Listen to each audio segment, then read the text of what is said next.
can you see this person's perspective, but can you see beyond this barrier that is in front of you right now? And we do get to that place of gratitude and actually appreciation.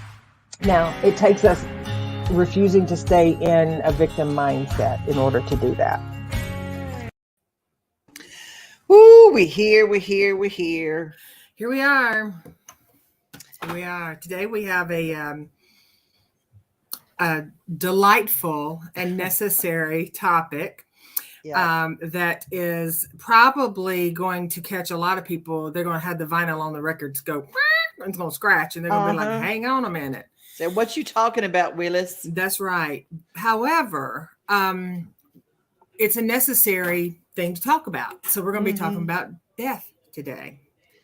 Yeah, I feel I'm overwhelmed by it right now. It's affected me in ways that I couldn't even describe. And now it's just like, it literally, I can't feel anymore. I cannot do it. And I think, and I was feeling guilty because I have so many people. I can't, I've cried all my tears out. Mm-hmm. Well, there is such a thing. You know, we hear the phrase, and it's a very sweet, here, my cup runneth over. And that is a very lovely thing, right? But our emotional cup can runneth over too. And when it runs over, there's nothing. And it's not that we're a bad person. It's not that we just don't know how to access the place that will allow us to give more because it's closed for repair. And physical death. You know, we've talked a lot in the last, several months about just the losses that we experience as human beings and the way that we've navigated these last couple of years. But what we don't talk about is our own mortality. We don't talk about, and I get it, it's a creepy subject for people. People, they're like, oh, I don't want to talk. What if I've jinxed myself? Well, no such luck. I mean, that's not going to happen. So I shouldn't say no such luck, unless, of course, you want to jinx yourself. But that's not the way that works. You know, there's something to be said about having your advance directives in place, having a heaviness lifted for your loved ones. The anxiety can be overwhelming. You know, I start thinking, because I was going for the trip of my lifetime. I'm going to Ireland, and that was in 2020 before the world shut down. I'm so glad I went. And because when I was talking to my family, they were barraging me. Well, what do we need to do with your animals? And what do we need to do with it in case you die? And I thought, I was so anxiety ridden over that. I almost didn't go. And I would have missed out on this incredible life-changing thing. And by the way, we're going to take another trip, April 2023. So keep yourself posted right here. We're going to all go to Ireland together. So if y'all want to be a part of it, let me know. But anyway, I digress. I created a plan. I know where every animal is going to. I know what we're going to do. I've talked to all the people that can come in, and it's like, wow, I can travel now without that angst of what happens when, happens when. And those are some of the plans. And I will say pre-planning, because I'm not married and I don't have children, I was worried about, and I have a life insurance, and then the life insurance man. And I thought, well, you know what? Instead of that, what if instead of spending my money on that today, what about pre-planning a funeral? And I was talking about it. What if I had all of those expenses covered? So I called my friend Randy Nash over at Sumner Funeral and Cremation, and it seemed kind of dark to some people, but it's amazing when you start talking about it. Say, well, what would that look like? Absolutely. Then, I don't think that people knew how to handle me when I walked in to talk. My choice of disposal, or whatever we want to call it, is cremation. And I don't think, as a matter of fact, I'm pretty certain that when I walked in to talk to the folks about cremation, because I'm an end of life doula and I see things just through a slightly different lens than most people, I am fairly, not even fairly, I'm 110% certain. And if I had your farm, I'd bet it on it. They did not know what to do with me because it's a very serious and very heavy place for the majority of people. And what happens is a lot of times, and listen, there's all kinds of ways, right? There's cremation. You can become a tree. You can become you can have natural burial. You can have traditional burial. I mean, there's lots of, but I think that for families, there is a responsibility on our part for taking care of things that we implicitly know will be hard for other people. Right. And having those affairs in order, so to speak, not only gives us a peace of mind, but it can give our loved ones a peace of mind. And we can start conversations and communications around that, I mean, girl, I've got mine planned out all the way to the songs and how it's going to be. I mean, not to say I can't wait. I can wait, but I'd like to be a fly on the wall when the day comes because, I mean, it's going to be just the way I want it. My wishes are going to be met because I met them for myself. Ooh, y'all, that was a write it down Terryism. My expectations will be met because I met them for myself. Write that down. Elizabeth, our stenographer in the group. Yeah, Joyce absolutely. Says, I think as you get older, you start thinking about this stuff a lot more, realizing that our days are numbered. We're just now beginning to get us a will together, feeling better about it all. Absolutely, Joyce. And that's the thing, there's our standard wills. We've got our living wills. We've got, if you don't want to be resuscitated, have that in writing. If you have somebody that's going to take your 3 chickens and your 6 goats, have that in writing. And here's why. We just had a very dear family friend transition a couple of weeks ago, and there was no one lined up to take her 2 11-year-old senior Shih Tzus. So that became tasked with, and not that we minded doing it at all, but it's a heavy thing. It's a big responsibility, So we were going somewhere that's just as loved as the mom who loved them when they were here or when she was here. So yes, our animals are a part of it. If you're going to give, what's that? Clarine just joined us. Nelson's going to the UT Body Farm. LOL. That's her husband. You know what?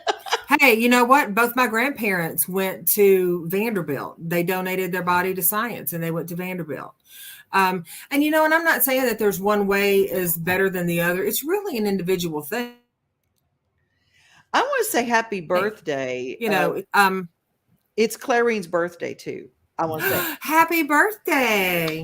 She my friend. Happy birthday to you. Happy birthday to you. Happy birthday, Clarine. Happy birthday to you. So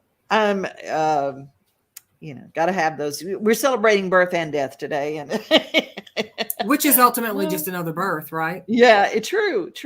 You have been there, and you mentioned the phrase death doula, and my friend Mari is also a death doula in Florida.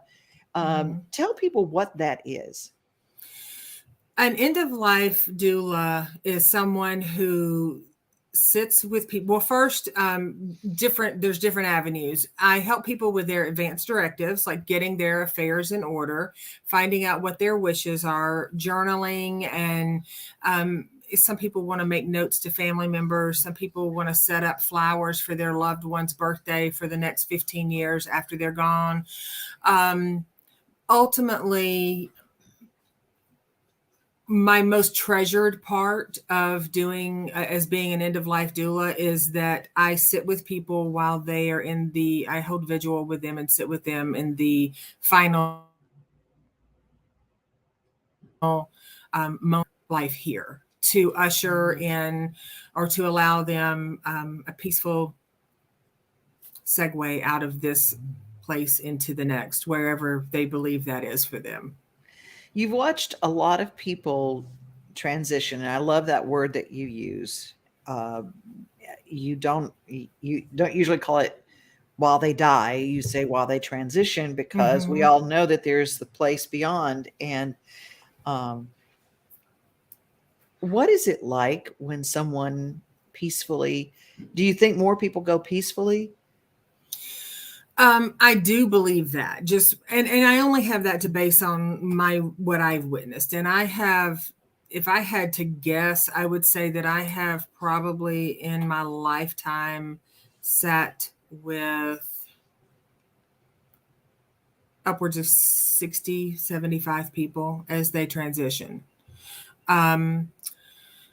And yes, I do know that there are physical things that happen in the body that can lead people who are not maybe experienced or comfortable with the actual act of dying, can leave them in a state of worry or panic that someone is suffering, when in fact, I believe most people are able to go peacefully as long as their heart and their mind are reconciled. And I'm not talking about from a religious standpoint. I'm talking about Aunt Pearl that stole the Bible, that never told anybody she stole the Bible, needs to tell somebody she stole the Bible. Maybe she tells me. And she's able to let those heavy things go. I'm a container of sorts for final thoughts for individuals, and they stay with me. I've never had anybody who had an Aunt Pearl that stole the Bible. I don't share anything in their final words. That's not for anyone but them. And right. Marty Luffman, he's died twice. Okay. And he's still with us. I mean, Marty is, talk about a miracle man. Yeah. He's lived through, and I know he is a watcher of what we do here every week. And Marty, we're so glad to have you. Absolutely. Elizabeth is here. Suzanne and Mark are here. Clarine and Candy and Leslie and Joyce and Lisa.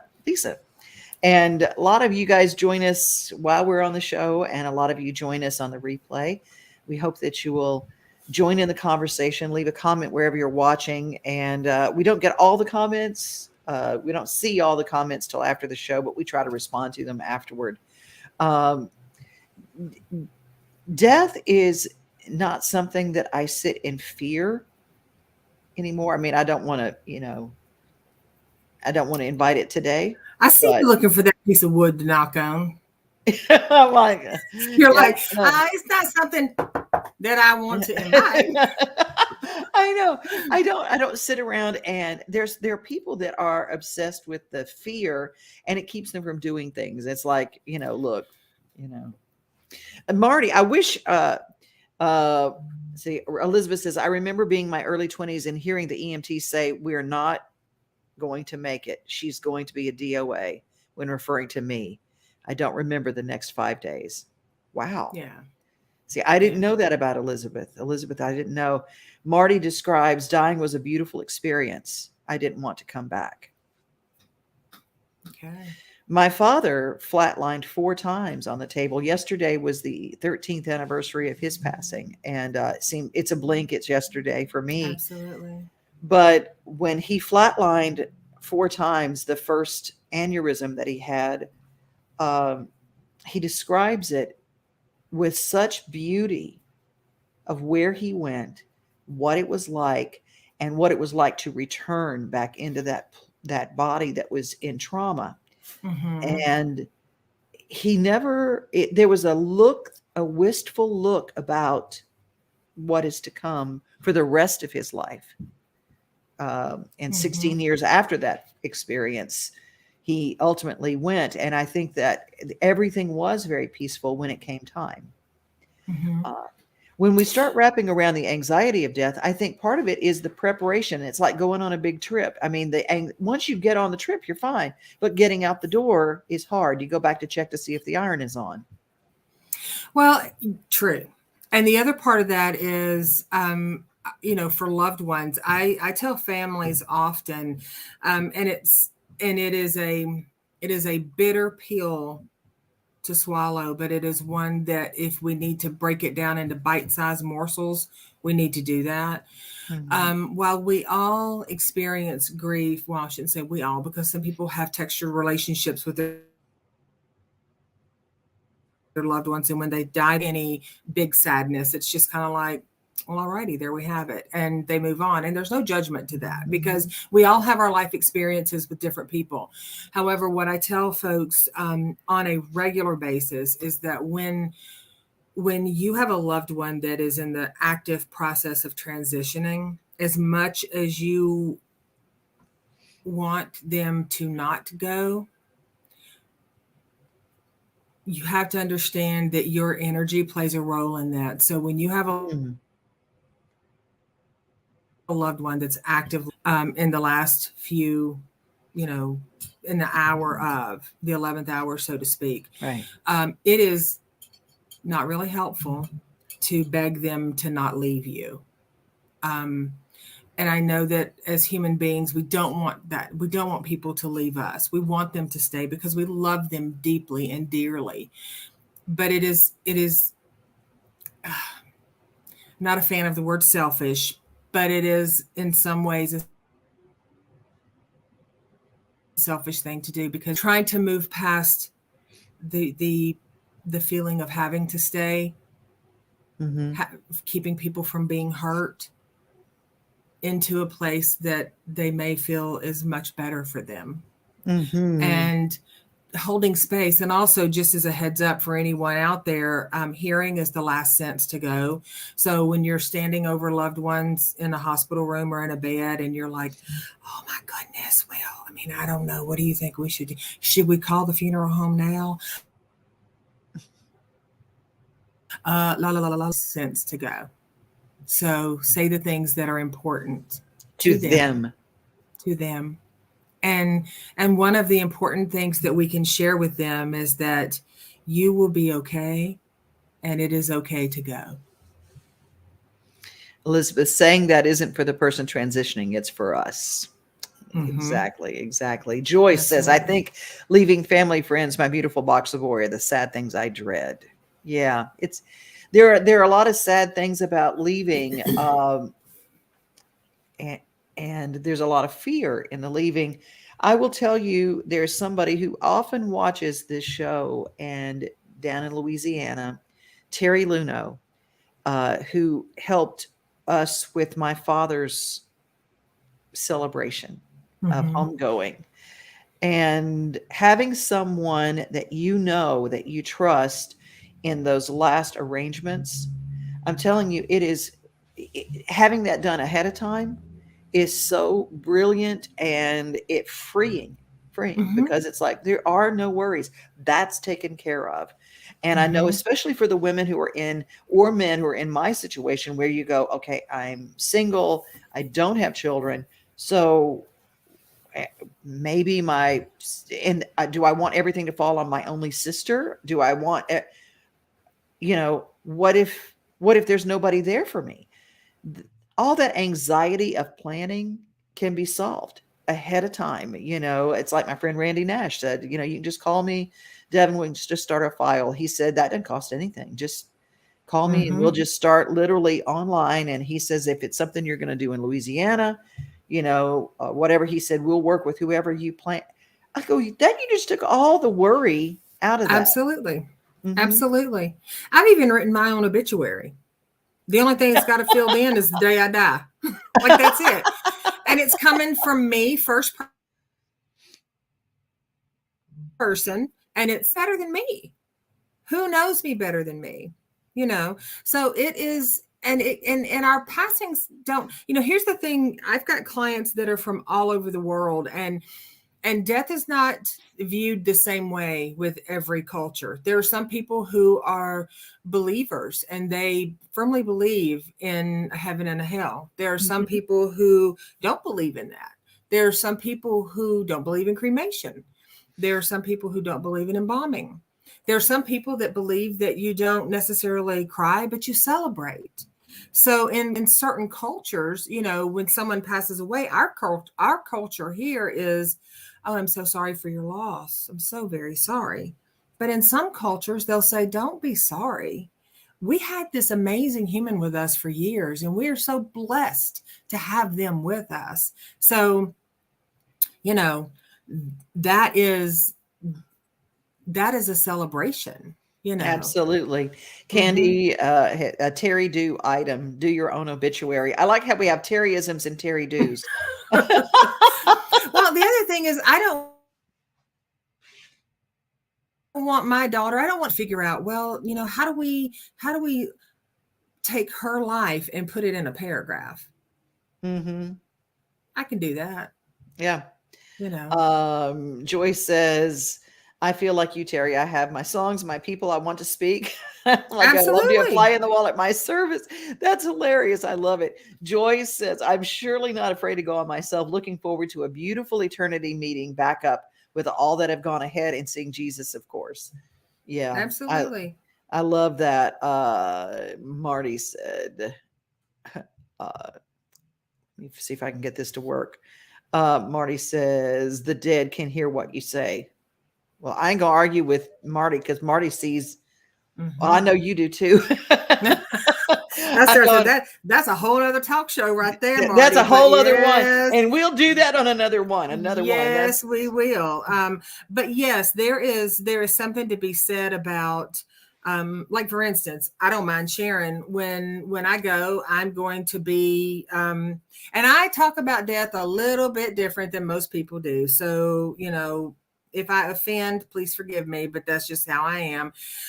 When I die, I told the guy, at Mount Olivet, he was like, well, we have these lovely urns over here, and we have yada, yada, yada. And I was like, oh, honey, I got me a box at TJ Maxx that I just love, and I'm going to be in that. So just put me in whatever you need to put me in to get me to the box, and then they're going to put me in the box, or they can bring the box to you. It does not matter.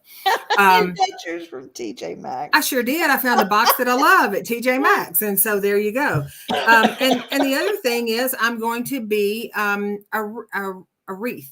Not like it, or I guess it's a wreath. I'm going to be made into, they do this in Pensacola, and they'll take your ashes and they'll put you in a structure that looks kind of like the pineapple that SpongeBob lives in. And I'm not kidding. I'm so serious. And they take you out on a ship, and they have a celebration for your family. They take you out on the ship, and they drop you way off the coast somewhere. And that little cement thing with your remains goes down in it, and coral grows on it, and fish live in it. And I can't think of a more fitting way to honor my life.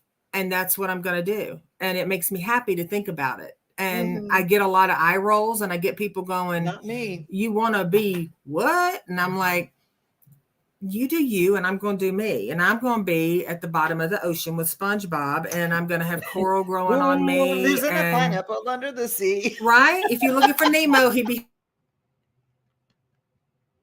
hanging out at my house. So yeah, seriously. But again, I have a different take on it. So Wendy says, my own obit going on my list for tomorrow. there you go, Wendy. There you go. But yeah, I mean, and talking about our preparation, talking about our actual death, and I'm not talking about, okay, well, if I'm laying there and I'm doing this and I'm doing that, there are actual physical characteristics and steps that lead up to someone transitioning, unless it's a quick, like a heart attack or a, something of that nature. A natural death, there are certain things that typically, not always, but typically happen. But, bringing conversation around what happens when death knocks at our door takes away the scariness. Because, I'm going to throw the brain in there. From a brain perspective, there's what we call exposure therapy, right? So the more that we talk about the things that are frightening to us, the less power we give them. So we're able to have conversations about things that are, in the big picture, depends on how people want to look at it. It is literally a life-altering experience, right? But a lot of people I hear say, well, I don't want to talk about dying. I don't want to talk about death. I don't want to talk about dying. And I'm like, well, here's the skinny on that, baby. From the time we come out of the womb, we've started dying. Like from the time we are born, we're on the trajectory to death. We just got a lot of stuff in between. Fortunate, or maybe they are that fortunate. Just depends. Like I said, the dash in between them, the birth. Absolutely. Yeah. What do you do in between? What do you do with your dash? That's absolutely that's important. Well, hopefully we've lifted up some of the spirits about this dark subject, and not to be worried about it.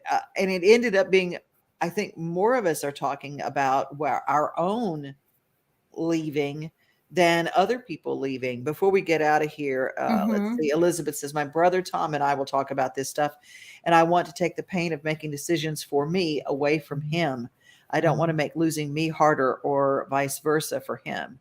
And Candy says, death completes the circle of life. And absolutely. And Elizabeth brings up, that's what we're here talking about today, making a responsible decision to be proactive around our own advanced directives, our own how we would like it to be.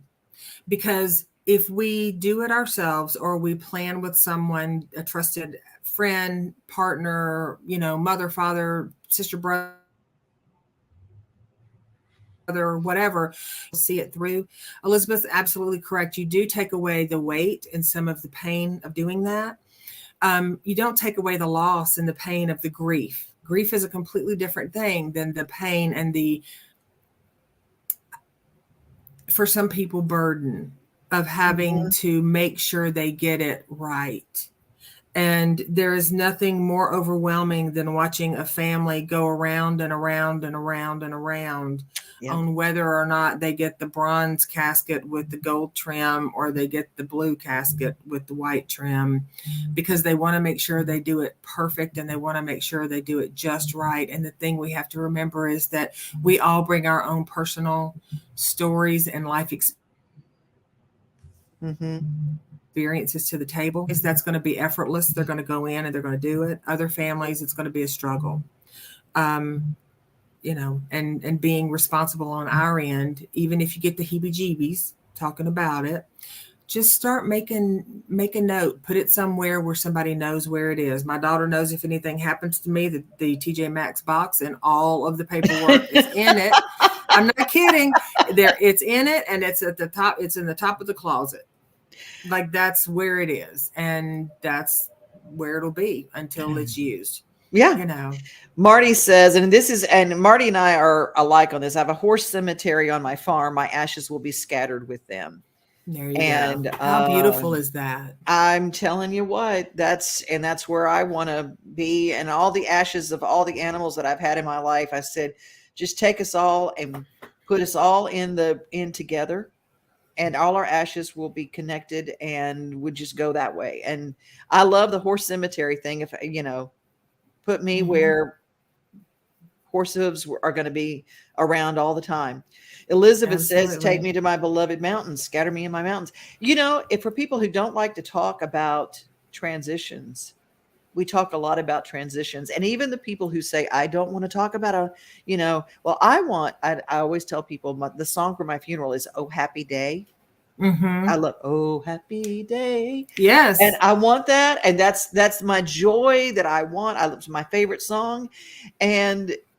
But even the people who don't like to talk about it will put their song and they say, I never think about that. Oh, I want this. Oh, I want that. I've told people, and it's even in my notes, I don't want roses. Don't give me roses. Roses remind me, they smell like a funeral home. Oh, okay. Like they just do to me. My great-grandmother, my grandmother had carnations. My great-grandmother had roses, and roses and carnations both smell like funeral homes to me. And what will I know? I won't be there to smell them anyway. But I would rather that money go to certain places that I have chosen, where I don't want them to go.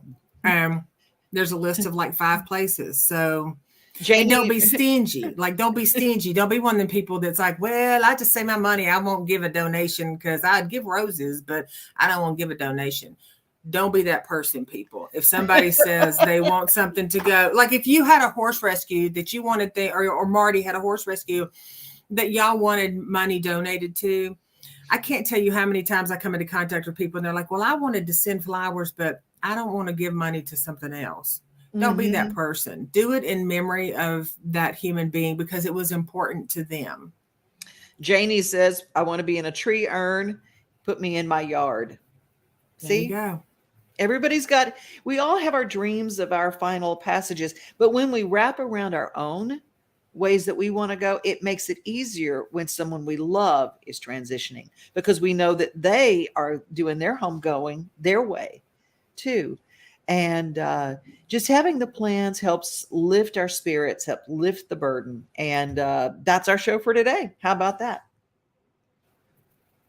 That's it. If you can't be with someone because your heart just won't let you be there with them when they're transitioning, reach out to someone, a family friend, or someone who can, someone who's comfortable with that. Because, we have a saying here, like no child left behind.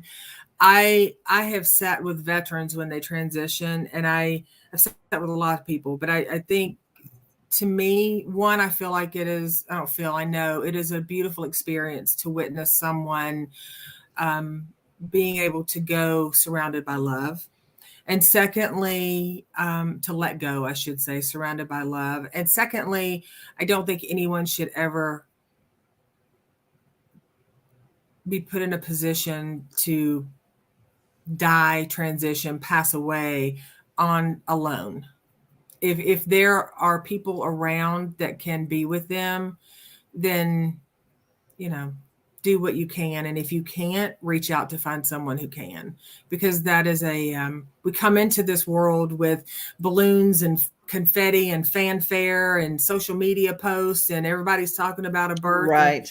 And it's celebrated so big. And we go out of this world with all of our adult knowledge and a connection to a person, and that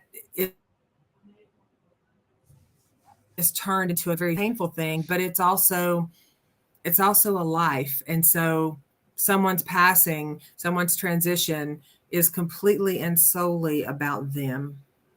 So Amen. Celebrate and hold that space for them. And if you don't know how, or you have questions on how to do that, you don't even have to book a session with me. Just call me and tell me you want to know how to hold that space, and I'll be happy to share with you how to hold space for someone. Reach out to Terri at terripugh.com. You can send me an email at devonoday@gmail.com.